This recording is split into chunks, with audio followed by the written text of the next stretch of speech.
আসলে আমরা যদি কাফনের কাপড় পরে কবরে যাই আর আপনি যদি চিতায় যান, শেষ পর্যন্ত জীবনের পরিণতি চিতা, আর শেষ পর্যন্ত জীবনের পরিণতি হলো কবর। আমি আপনি নিজের দিকে তাকালেই বোঝা যায় যৌবন বয়সে কেমন ছিলাম আর এই বৃদ্ধ বয়সে নিজেকে কেমন মনে হয়।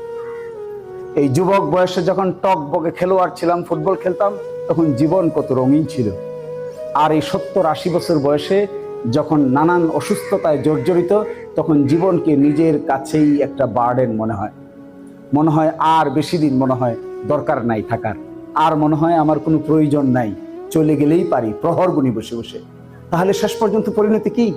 শেষ পর্যন্ত পরিণতি হলো ওই সামান্য অল্প দামের টেকটনের কাপড়ের কাফনের কাপড়, আর ওইদিকে শেষ পর্যন্ত পরিণতি হলো চিতায় গিয়ে মুখাগ্নি।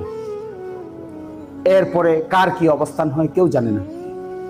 আমরা যখন সম্পদের লোভাতুর হয়ে যাই, আমরা যখন যে কোনোভাবে সম্পদ অর্জন করতে চাই, আমরা যখন মিথ্যার বেসাতি করতে চাই, আমরা যখন জোর জবরদস্তি করে নিজে বাড়ি গাড়ি টাকা পয়সা রোজগার করতে চাই, সততা ন্যায়পরায়ণতা থেকে দূরে সরে যাই, তখন আমাদের মাঝে জীবন সম্পর্কে এই ধারণা আস্তে আস্তে লোপ পেয়ে যায়। তখন মনে হয় ওই সম্পদটাই মনে হয় জীবন, ওই 1 বিঘা জমিই মনে হয় জীবন।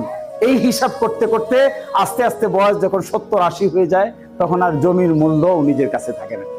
তখন মনে হয় এগুলো সবই ফালতু। তখন মনে হয় এগুলোর পিছে কি এত দৌড়দৌড়ি করলাম, এগুলো তো সবই ছায়া, মায়া এবং কায়া।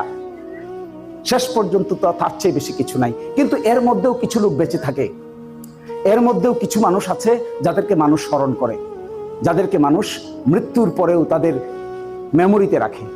কাদেরকে রাখে? তাদেরকে রাখে যারা সত্য ন্যায়ের পথে সংগ্রাম করে, তাদের কথা থাকে।